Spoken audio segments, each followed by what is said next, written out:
بالله من الشيطان الرجيم بسم الله الرحمن الرحيم ولما ورد ماء مدين وجد عليه أمة من الناس يسقون ووجد من دونهم امرأتين تذودان قال ما خطبكما قالتا لا نسقي حتى يصدر الرعاء وأبونا شيخ كبير فسقى لهما ثم تولى إلى الظل فقال رب إني لما أنزلت إلي من خير فقير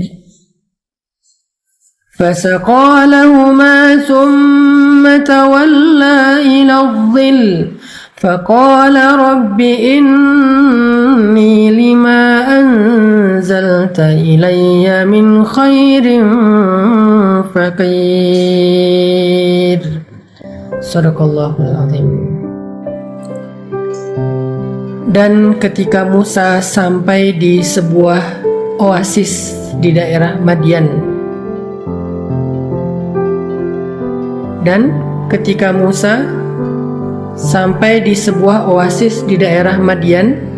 Madian itu kalau sekarang adalah kawasan Yordania, maka Musa mendapati di oasis itu sekelompok orang sedang memberi minum kepada ternak mereka. Lalu Musa melihat di belakang sekelompok orang itu ada dua perempuan yang sedang menunggu. Lalu Musa datang kepada mereka berdua dan bertanya, "Ma khatbukuma?" Apa masalah kalian yang bisa saya bantu? Kedua perempuan itu berkata, La nasqi hatta yusdirar ri'a. Kami tidak bisa memberi minuman ternak-ternak kami sampai para penggembala itu selesai dengan urusan mereka. Wa abuna syaikhun kabir. Dan ayah kami adalah orang yang sudah tua dan tidak mampu memberi minuman kepada ternak. Fasaqa lahuma thumma tawalla ila dhil. Maka Musa pun membantu kedua perempuan itu untuk memberi minuman ternak mereka. Kemudian Musa beristirahat di bawah sebuah pohon. Faqala, lalu dia berdoa, Rabbi, inni lima anzalta ilayya min khairin faqir. Ya Rabbi, sesungguhnya aku sangat membutuhkan kebaikan yang Engkau turunkan kepadaku. Shadaqallahul Azim.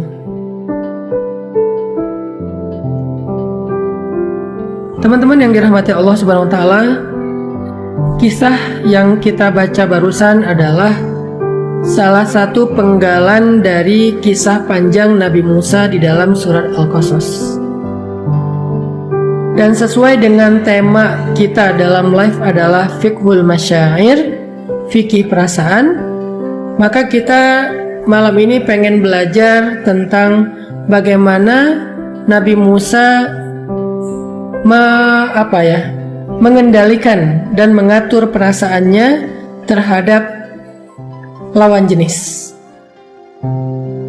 Jadi di sini Nabi Musa ketemu dua perempuan cantik, single, dan sedang membutuhkan bantuan. Kemudian kita juga belajar bagaimana dua perempuan ini menjaga dirinya, menjaga kehormatannya, bahkan menjaga perasaan tertariknya kepada seorang laki-laki cakep, ganteng, keren, cool, rambutnya sepundak, ikal, badannya proporsional, aura wajahnya bercahaya, baik hati pula, perhatian, kuat, dan keren. Sesuai dengan judul kita malam ini adalah, judul tema live kita adalah Fiqhul Masyair, fikih perasaan. Maka malam ini kita akan belajar fikih perasaan dalam kisah Musa dan calon istrinya. Karena kisah yang kita baca ini adalah kisah cinta Nabi Musa dengan calon istrinya. Kisah pertemuan Nabi Musa dengan istri beliau. Ceritanya adalah Nabi Musa ceritanya lari dari Mesir karena ada kasus di Mesir. Waktu itu Nabi Musa nggak sengaja ngedorong orang Mesir terus mati. Karena Nabi Musa ini terkenal sebagai nabi yang sangat kuat, nabi yang sangat tangguh, nabi yang sangat yang sangat perkasa gitu, sehingga tenaga beliau itu di atas rata-rata. Saking kuatnya Nabi Musa, tenaga beliau di atas rata-rata. Jadi jagoan banget nih Nabi Musa. Suatu ketika Nabi Musa lagi jalan di antara jalan-jalan di dalam kota Mesir, kota Memphis, ibu kotanya Mesir waktu itu. Sekarang Memphis itu udah jadi nama lain, yaitu Kairo. Lagi jalan-jalan di Kairo, tiba-tiba Nabi Musa ngelihat ada dua orang laki-laki berantem. Yang satu budak, yang satu orang merdeka. Budak ini Bani Israel, yang merdeka itu orang Mesir atau Egyptian, orang Kipti. Ketika mendekat ternyata orang Kipti ini arogan. Orang Kipti ini sombong. Dia memperlakukan Bani Israel secara gak fair. Sehingga Nabi Musa mengingatkan dia, menasihati dia, tapi dia gak terima. Akhirnya dia mencoba untuk memukul Nabi Musa. Nabi Musa pun menahan diri dengan cara mendorong. Pas didorong sama Nabi Musa, mungkin gak sengaja terlalu keras, orang itu tiba-tiba jatuh dan mati. Sehingga gara-gara gak sengaja membunuh orang Kipti, Egyptian atau orang Mesir, akhirnya Nabi Musa menjadi buron, dikejar-kejar sama militer Fir'aun di Mesir. Maka Nabi Musa pun lari keluar dari Mesir, tapi nggak tahu mau kemana. Karena sebelumnya Nabi Musa belum pernah keluar dari Mesir. Nabi Musa lari keluar dari Mesir dengan meminta petunjuk Allah Subhanahu wa Ta'ala. Apa kata Nabi Musa ketika keluar dari Mesir? Rabbi asa ayyahdiyani sawa as-sabil. Semoga Tuhanku akan memberiku jalan yang lurus. Semoga Tuhanku akan memberiku petunjuk kepada jalan yang lurus. Asa Rabbi ayyahdiyani sawa as-sabil. Jadi Nabi Musa mengawali perjalanannya dengan doa safar. Ini juga menjadi pelajaran buat kita semuanya. Kalau kita mau melakukan sebuah safar, sependek apapun safar kita, sekedar ke minimarket depan rumah misalnya, asal keluar rumah, apalagi kalau kita naik kendaraan, maka jangan lupa meminta petunjuk Allah. Minimal mengatakan Bismillah. Minimal mengatakan Bismillah. Jangan lupa meminta petunjuk Allah. Kenapa? Karena kita nggak pernah tahu ada apa di luar sana. Mungkin ada orang yang nyetirnya nggak benar. Sekarang kan banyak tuh kasus orang yang nyetir dalam keadaan mabuk, sehingga nabrak orang di jalan tanpa dia sadari, sampai meninggal dunia, sampai patah, sampai cedera, sampai orang lebih dari satu orang, macam-macam orang karena pengaruh narkoba. Kita nggak tahu di luar sana ada apa. Walaupun kita cuma ke minimarket di luar rumah yang jaraknya mungkin cuma 100 meter, kita nggak pernah tahu, Allah yang tahu. Makanya kalau kita keluar rumah, minimal baca Bismillah. Kalau mau lebih panjang lagi, baca doa safar. Subhanalladzi sakhkhara lana hadza, bismillah tawakkaltu 'ala Allah, dan seterusnya. Doa safar itu keren banget isinya. Yang intinya meminta perlindungan kepada Allah dan petunjuk kepada Allah. Itu yang dilakukan Nabi Musa. Dan gak akan kecewa orang yang berdoa kepada Allah, sebagaimana Nabi Musa di awal perjalanannya saat lari keluar dari Mesir berdoa kepada Allah, gak kecewa. Perjalanan beliau adalah perjalanan yang dibimbing oleh Allah Subhanahu wa Ta'ala. Jadi pelajaran pertama dari adegan Nabi Musa ini adalah jangan lupa meminta bimbingan, perlindungan, petunjuk dari Allah, terutama saat kita melakukan safar. Walaupun safar kita itu safar yang singkat, sekedar kita mau keluar rumah mencari jajanan, mau belanja. Nah, ketika Nabi Musa sampai di daerah Madian, setelah perjalanan beberapa hari, Nabi Musa jalan kaki dengan bekal yang seadanya, dengan pakaian seadanya, nggak pakai kendaraan. Kebayang nggak capeknya jalan dari Mesir sampai ke Yordania jalan kaki sendiri, nggak ada guide, nggak ada kendaraan, nggak ada bekal yang cukup. Bekal seada-adanya, namanya juga lari mendadak. Mungkin cuma bawa beberapa butir korma sama air seadanya, sehingga Nabi Musa melakukan perjalanan yang sangat melelahkan, perjalanan yang sangat berat, perjalanan yang sangat panjang dari Mesir sampai ke Yordania atau Madian.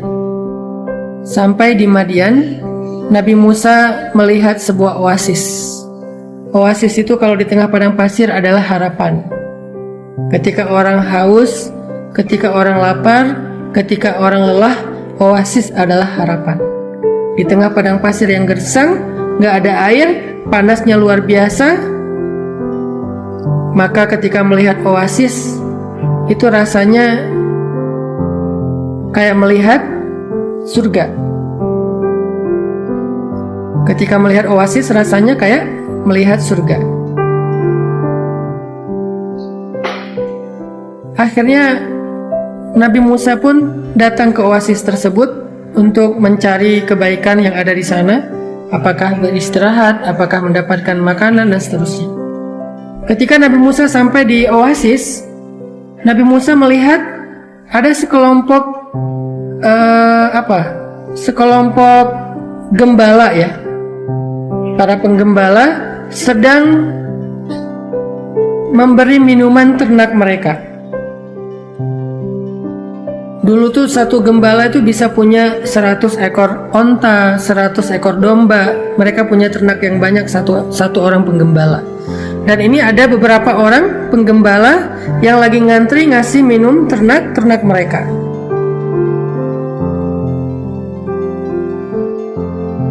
Dan yang luar biasanya, Nabi Musa melihat di belakang antrian penggembala itu ada 2 cewek, ada 2 perempuan, ada 2 gadis yang sedang menunggu sambil memegang tali ternak-ternak mereka. Nabi Musa tahu perempuan itu sedang membutuhkan bantuan. Nabi Musa tahu perempuan-perempuan itu sedang dalam keadaan ngantri sendiri di belakang, nggak bisa memberi minuman ternak karena harus ngantri dengan laki-laki.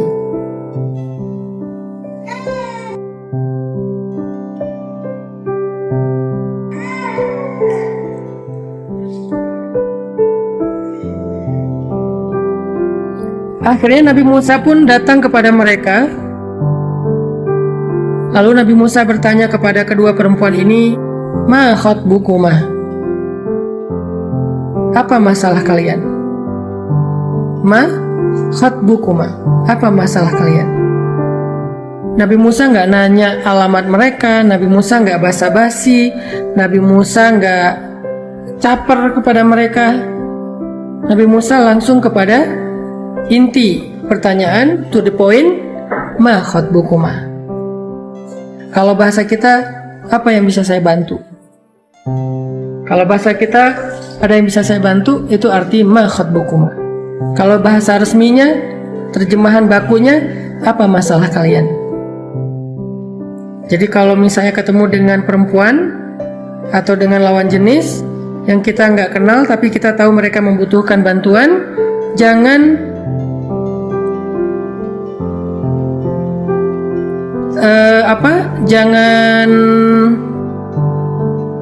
basa-basi. Jangan terlalu caper, jangan terlalu berlebihan, tetapi fokus aja kepada niat baik kita pengen membantu. Sehingga kita bertanya, ada yang bisa saya bantu? Ada masalah yang bisa saya tolong? Ada yang bisa saya lakukan? Atau apapun bahasa yang lebih luas, selama itu tidak berlebihan. Itulah yang dilakukan Nabi Musa alaihissalam untuk menjaga perasaan. Perasaan siapa? Perasaan beliau dan perasaan perempuan tersebut. Ini namanya fiqhul masyair, fikih perasaan. Orang yang paling mengerti tentang perasaan, yang peka tentang perasaan, mereka akan hati-hati menjaga perasaan. Karena Nabi Musa nggak kenal perempuan itu. Jangan sampai ternyata itu istri orang. Kalau Nabi Musa udah terlanjur caper, Nabi Musa udah basa-basi, sehingga terjadi fitnah, nanti suaminya akan kecewa, suaminya akan sedih. Yang lebih parah lagi, suaminya akan marah dan akan terjadi keributan. Berarti kan kita nggak bisa jaga perasaan orang.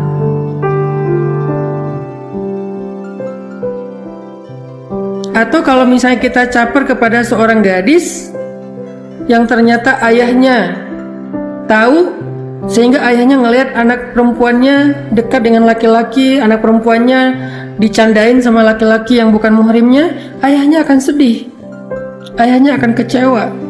Berarti kita nggak bisa menjaga perasaan. Maka di sini Nabi Musa, kita belajar dari Nabi Musa betapa Nabi Musa itu elegan banget. Betapa Nabi Musa itu seorang laki-laki yang sangat menjaga perasaan orang lain. Gak mau macam-macam sama perempuan yang beliau gak kenal. Apalagi ketika perempuan ini di luar rumah dan tidak didampingi oleh muhrim yang laki-laki. Sehingga akhirnya Nabi Musa pengen menawarkan pertolongan, tetapi tidak mau mengganggu perempuan tersebut. Maka Nabi Musa bertanya, "Ma khatbukuma? Ada yang bisa saya bantu?" Inilah laki-laki sejati. Apa perasaan teman-teman yang cowok? Kalau kita punya istri, kerja di luar rumah, di luar sana ada laki-laki yang mengganggu dia, walaupun gak ada niat mengganggu, tetapi istri kita terganggu dengan tingkahnya, dengan bahasanya, dengan terlalu perhatiannya, dengan basa-basinya yang berlebihan, dengan kedekatannya yang mungkin overacting dan seterusnya. Kita sebagai suami pasti akan sangat kecewa, marah, sedih, karena dia nggak menjaga perasaan kita. Atau apa perasaan kita sebagai seorang ayah kalau anak gadis kita digodain cowok lain? Kita juga sebagai ayah akan marah, sedih, dan kecewa. Maka Nabi Musa adalah orang yang paling pandai menjaga perasaan.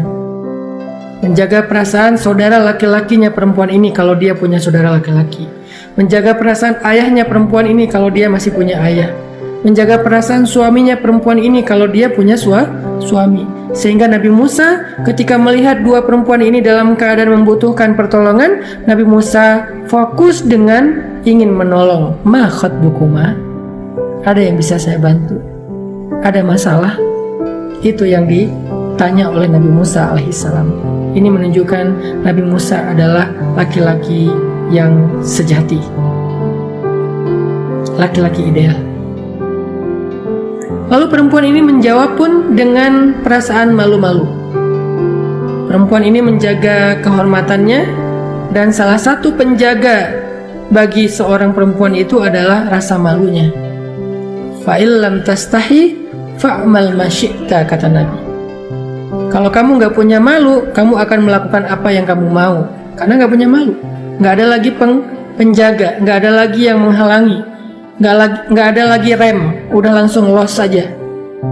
Sehingga seorang perempuan, walaupun sama dengan laki-laki juga harus punya rasa malu, tapi perempuan harusnya lebih besar rasa malunya, karena rasa malu itulah yang menjaga dia. Karena rasa malulah dia akhirnya menutup aurat. Karena rasa malulah akhirnya dia membatasi pergaulan. Karena rasa malulah akhirnya dia tidak berlebihan dalam sikap. Karena rasa malulah akhirnya dia bicaranya normal, nggak dibuat-buat.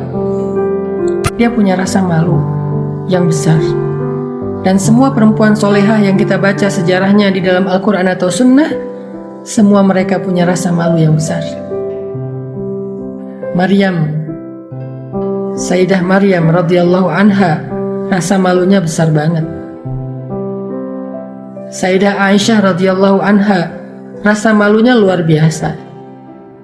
Sayyidah Fatimah radhiyallahu anha, rasa malunya dahsyat. Semua perempuan-perempuan hebat, perempuan-perempuan terhormat, perempuan-perempuan ahli surga yang kita baca dalam sejarah Islam, semuanya memiliki mahkota yang sama, yaitu mahkota rasa malu. Jadi rasa malu itu crown, mahkotanya cewek.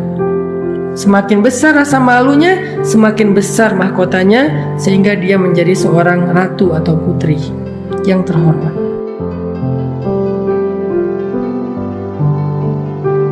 Maka kedua perempuan ini pun menjawab, La nasqi hatta yusdirar ri'a. Kami ingin memberi minuman ternak kami, tetapi kami nggak bisa memberi minuman ternak sampai para penggembala itu selesai. Di sini ketahuan kehormatan luar biasa. Mereka lebih rela memilih ngantri lama daripada berdesak-desakan dengan laki-laki lain. Coba baca psikologis sejarah. Jangan hanya membaca teks sejarah, tetapi bacalah psikologis sejarah. Ustadz, maksudnya rasa malu itu dalam segi apa? Dalam menjaga kehormatan dan menghindari dosa. Itu rasa malu. Berbuat sesuatu yang dosa, yang tercela, menjaga kehormatan, itu adalah penjaganya rasa malu. Itu maksudnya. Dan perhatikan, saking pemalunya perempuan ini, mereka lebih rela ngantri untuk memberi minuman ternak mereka, ngantri lama, nunggu lama, daripada berdesak-desakan dengan laki-laki yang bukan muhrim. Ini saya nggak lagi ngomongin fikih. Jadi coba teman-teman menerjemahkannya dari angle motivasi, bukan dari angle fikih. Karena kalau dari angle fikih nanti akan sangat spesifik kasusnya. Kadang-kala emang kita terpaksa untuk berdesak-desakan kayak di bus, di kendaraan umum. Nggak mungkin juga kan kita nunggu kendaraan kosong baru kita naik, nggak mungkin. Jadi di sini saya nggak lagi ngomongin fikih, karena kalau udah ngomongin fikih, saya harus ngomong lebih detail. Ada pengecualian-pengecualiannya secara fikih yang kita harus berdamai. Kalau kita masih bisa naik kendaraan sendiri, ya alhamdulillah. Tapi kan nggak semua orang punya kendaraan. Dan kadang-kadang naik kendaraan sendiri itu lebih sulit daripada naik kendaraan umum. Kalau di beberapa negara, misalnya kayak di luar negeri itu fasilitas umumnya udah bagus, fasilitas publiknya udah bagus. Jadi kalau kita di luar negeri malah lebih senang naik MRT misalnya kalau di Singapura daripada kita naik mobil pribadi yang harga parkirnya lebih mahal. Kan kondisinya beda-beda ya. Di Indonesia mungkin kita lebih enak naik kendaraan pribadi kalau punya, karena kendaraan umum kita mungkin belum sebagus di luar negeri. Tapi di luar negeri lebih gampang naik fasilitas umum, kendaraan umum, karena memang fasilitasnya udah bagus. Nah, fikihnya beda, kondisinya beda. Tapi dari sisi motivasi, dari sisi moral, kita lagi belajar dari calon istrinya Nabi Musa. Seberapa rasa malu mereka luar biasa. Sehingga nanti nilai moral ini kita coba terjemahkan, kita convert menjadi behavior kita, menjadi perilaku kita, menjadi spirit kita dalam bersikap. Walaupun secara fikih ada hal yang masih boleh, ada hal yang nggak boleh, tetapi kita nggak ngomongin boleh dan tidaknya, kita ngomongin sifat pemalunya secara motivasi, spirit, behavior, perilaku. Pemalu banget istri Nabi Musa ini, calon istri Nabi Musa ini. Saking pemalunya, dia lebih mending memilih untuk ngantri lama sampai para penggembala beres memberi minuman ternak-ternak mereka. La nasqi hatta yusdirar ri'a. Nabi Musa langsung ngerti, nih cewek cewek terhormat, nih cewek elegan banget, nih cewek soleha banget, nih cewek baik. Nabi Musa paham dari sikap mereka. Mereka juga paham, nih cowok baik nih, menawarkan bantuan gak basa-basi, gak caper. Padahal aslinya udah keren, aslinya ganteng. Kalau mau basa-basi sedikit, caper sedikit, cewek bakal kelepek-kelepek. Nabi Musa. Tapi dia gak mau membuat fitnah. Jadi cowok cewek ini dua-duanya keren, sama-sama menjaga. Dan kita nanti akan tahu, ternyata dengan saling menjaga itu Allah memberikan mereka jalan untuk jadi jodoh. Ketika di luar sana banyak orang yang mengklaim bahwa gimana mau nikah kalau belum dekat. Beli mobil aja ada test drive, masa cari jodoh nggak ada test drive? Siapa bilang?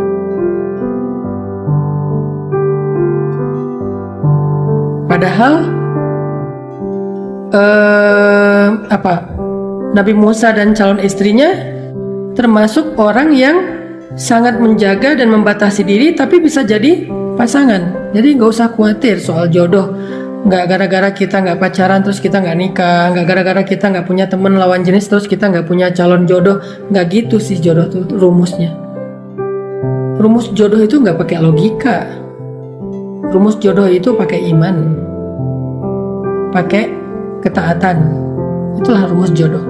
Yang baik ketemu yang baik, berarti taat kan? Bukan kalau udah dekat jadi jodoh, belum tentu. Banyak udah dekat banget sampai melewati batasan syariat, terus nggak jadian, putus, banyak. Jadi rumusnya bukan logika kita, rumusnya bukan emosional kita, rumusnya itu iman dan ketaatan. Akhirnya Nabi Musa ketika tahu jawaban perempuan ini bahwa mereka nggak bisa ngasih minuman ternak sampai laki-laki yang penggembala itu beres, dan mereka memberi alasan bahwa mereka punya ayah tapi ayah mereka udah tua renta sehingga nggak bisa lagi memberi minuman ternak, karena memberi minuman ternak ini butuh tenaga. Maka Nabi Musa fasaqalahuma, membantu kedua perempuan ini dengan cara memberi minuman ternak mereka. Nabi Musa mengambil ternak-ternak mereka, dibawa ke sumur. Nabi Musa ambil timba, dan timbanya orang Arab waktu itu adalah timba yang berat, timba dari kayu yang dilem gitu, pokoknya timba jadul banget yang berat tuh. Belum diisi air aja udah berat, apalagi diisi air. Maka Nabi Musa turun ke dalam sumur. Sumur orang Arab tuh gede, luas, sehingga orang kalau mau ngambil air tuh bukan timba pakai tali, turun ke bawah. Turun ke dalam, ngambil air, ngasih kepada ternak. Udah beres, turun lagi, ngambil air, ngasih kepada ternak. Sampai semua satu persatu ternak-ternak itu selesai minum air. Dan mungkin itu butuh waktu setengah jam atau 1 jam, tergantung jumlah ternaknya. Fasaqalahuma, maka Nabi Musa pun memberi air kepada ternak itu untuk membantu kedua perempuan tadi. Lihat, Nabi Musa itu lagi capek banget. Nabi Musa itu habis melakukan perjalanan panjang sendiri, gak ada guide, gak ada kendaraan, gak ada bekal, gak ada baju hangat. Sampai di sebuah sumur, melihat 2 orang cewek sedang membutuhkan bantuan. Nabi Musa langsung datang bertanya, "Ma khatbukuma, ada yang bisa saya bantu? Kalian ada masalah?" Lalu ketika tahu kebutuhan mereka memberi minuman ternak, Nabi Musa langsung buru-buru ngambil ternak itu, diberi minuman satu-satu sampai beres. Lalu perempuan itu pergi aja. Ini menunjukkan Nabi Musa adalah seorang laki-laki sejati, gak akan membiarkan perempuan sendiri kesusahan. Walaupun beliau capek banget, walaupun beliau mungkin ngantuk banget, walaupun beliau sendiri itu udah lelah banget, masih mau bersusah payah membantu 2 orang perempuan supaya menjaga kehormatan mereka. Jangan ngantri lama-lama, jangan di sini lama-lama banyak cowok. Ya udah saya bantu aja sini, biar kalian cepat beres dan bisa kembali ke rumah kalian. Ini nih karakter basicnya seorang cowok keren itu adalah melindungi. Itu cowok keren banget. Jadi di sini juga teman-teman bisa belajar ya, terutama yang akhwat, tipe cowok kayak gimana yang ideal untuk jadi suami kalian. salah satunya kayak Nabi Musa, melindungi. Dia nggak akan rela membiarkan perempuan itu susah. Kalau dia masih sanggup, walaupun dia udah lelah banget, dia akan lakukan. Kebayang nggak kalau cowok kayak gini jadi suami, ngelihat istrinya rempong di dapur, ngelihat istrinya seharian capek ngurus anak, kebayang nggak? Tega nggak nih laki-laki ngelihat istrinya capek? Nggak akan tega.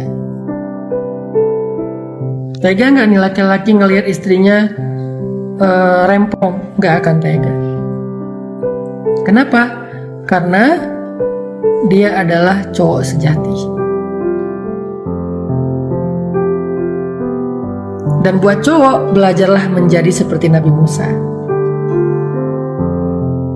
yang gak akan tega ngebiarin cewek susah, yang gak akan tega membiarkan cewek dalam keadaan terbuka. Maksud terbuka di sini dia sendiri di tempat keramaian, terus dia harus susah payah ngurus ternaknya sehingga nanti dia bercampur dengan cowok-cowok. Enggak. Dia melindungi. Sifat mengayomi, melindungi, menjaga, itu tuh sifat Nabi Musa, cowok sejati banget, gentleman banget.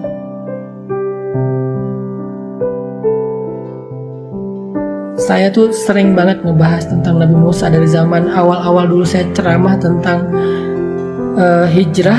Saya selalu mengangkat kisah Nabi Musa karena memang salah satu kisah terpanjang di Al-Quran itu kisah Nabi Musa, dan yang keren banget tuh kisah Nabi Musa. Kita belum lagi baca nanti kisah-kisah yang lain di surat kalau nggak salah di surat Al-Ahzab gitu, yang tentang fisiknya Nabi Musa. Pokoknya keren abis deh pokoknya Nabi Musa. Dalam keadaan lelah, Nabi Musa masih punya perasaan pengen nolong. Nabi Musa masih punya perasaan gak tega. Jadi buat cowok-cowok yang naik kendaraan umum, terus dia duduk di kursi, lalu tiba-tiba masuk cewek, masih ngebiarin cewek itu berdiri, itu tuh bukan cowok sejati. Jangan pernah lakukan itu. Belajar spontan untuk berdiri kalau ngelihat cewek di depan kita sedang berdiri di tempat umum dan kita duduk, ada tempat duduk. Jangan pernah duduk, berdiri. Tapi cewek itu nggak berhijab, nggak ada urusan. Tapi cewek itu pakai salib, nggak ada urusan. Mau dia muslim, mau dia non muslim, mau dia udah taat, mau dia belum taat, itu bukan bagian kita. Bagian kita adalah berkewajiban mengayomi, melindungi, membantu, menjaga. Sebagai laki-laki menjaga perempuan. Mau dia muhrim kita, mau bukan muhrim, nggak ada batasan, jagain aja semua. Apalagi kalau perempuan itu orang tua, ibu-ibu, nenek-nenek. Perempuan itu dalam keadaan hamil. Karena saya pernah ngeliat